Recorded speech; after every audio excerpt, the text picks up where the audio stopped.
સાહિત્યમ પસાર કરીને કયું સ્વરૂપ આપ્યું? આજે આપણે એક રાઈસ રાયતા બનાવીશું, જે મોડિફાઈ વર્ઝન છે સાઉથ ઇન્ડિયન ડિશ દહીં ભાતનું. Okay, interesting. તો શું લઈએ છીએ બનાવવા માટે? ઇન્ગ્રેડિયન્ટ્સમાં છે કાકડી, ગાજર, દહીં, લેફ્ટ ઓવર રાઈસ ઓફકોર્સ, અને થોડું ઘણું વઘાર માટેના રૂટીન મસાલા. ઓકે, તો શરૂ કરીએ. શ્યોર.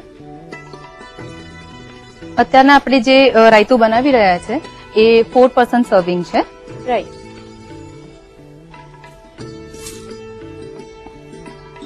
એક કપ રાઈસ લીધો છે, એટલે બનાવેલો ભાત છે, હા. જેને પોટેટો સ્મેશર થી મેં સ્મેશ કરી લીધો છે.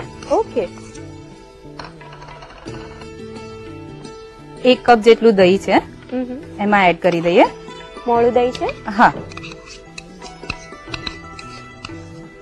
1 કપ છીનેલું ગાજર છે. ઓકે. અડધો કપ એકદમ ઝીણી સમારેલી કાકડી છે, જેની છાલ નથી કાઢી.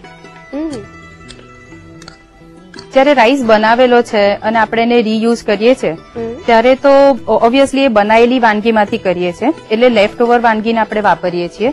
પણ જયારે એ વસ્તુને આપણે કુક કરતા હોઈએ છીએ ત્યારે બી એમાં ઘણી વખત એવું બનતું હોય છે કે આપણે ભાત બનાવીએ તો અમુક લોકોના ઘરે છૂટો ભાત એટલે કે ઓસાયેલો ભાત બને છે, તો એનું ઓસામણ બચે છે. એ ઓસામણમાંથી બી અલગ અલગ વાનગીઓ બની શકે છે, એટલે જરૂરી નથી કે તમારી આખી બનાવેલી વાનગી જ તમે રીયુઝ કરો, પણ પ્રોસેસ દરમિયાન પણ જે વધે છે એનો પ્રોપર યુઝ કરી શકાય છે. જેવી રીતે ઓસામણ જો વધે તો ઓસામણનો યુઝ તમે દાળ જાડી કરવા માટે કરી શકો છો, કે પછી સૂપની અંદર તમે થિકનિંગ એજન્ટ તરીકે એને નાખી શકો છો, કે નાના બાળકોને તો ભાતનું પાણી પીવડાવવામાં આવે છે કારણ કે બહુ જ પૌષ્ટિક હોય છે. એટલે દરેક વસ્તુને અલગ અલગ રીતે યુઝ કરી શકાય છે. અને અમસ્તા એવું કહેવામાં આવે કે રાંધેલા ભાતમાં જેટલા ન્યુટ્રિશન હોય એની કરતા જે ઓસામણ એમાંથી કાઢી નાખીએ એમાં વધારે. એકદમ સાચી વાત છે.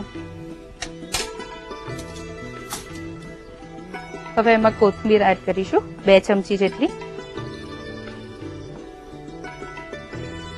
1 ચમચી જેટલો ફુદીનો એડ કરીશું, ઝીણો સમારી લીધો છે.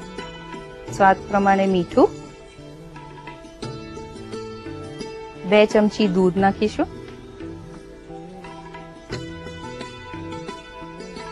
બધા જ ઇન્ગ્રેડિયન્ટ્સને મિક્સ કરી લઈએ.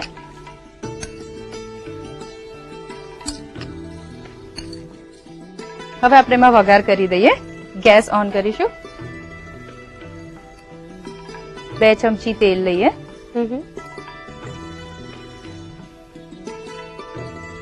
જો ઘીનો વઘાર કરવો હોય તો ઘીનો વઘાર પણ કરી શકાય છે.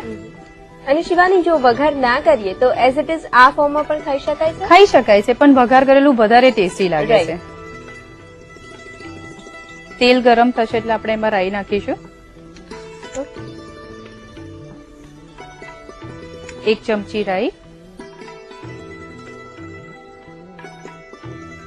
રાઈ થોડી તતડે એટલે એમાં અડદની દાળ નાખીશું. 1 ચમચી અડદની દાળ. ચપટી હિંગ.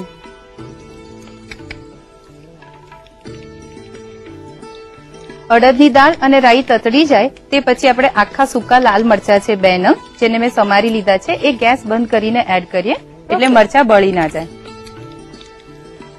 એનો રેડ કલર જો એવો જ રહેશે તો વધારે સરસ લાગશે.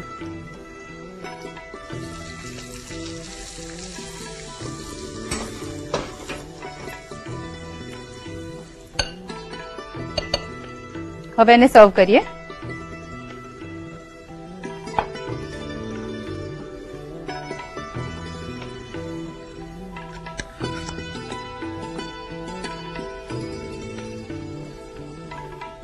હવે એને ગાજર અને કાકડીના ફૂલથી ગાર્નિશ કરીશું.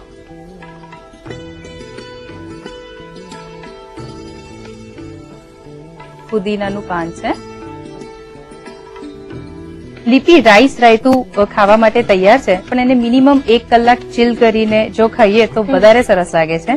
એને મીલની સાથે સર્વ કરીએ તો પણ એટલું જ સરસ લાગે છે, અને મસાલા પરાઠા સાથે જો ખાઈએ તો પણ એટલું જ ટેસ્ટી લાગે છે. ઓકે.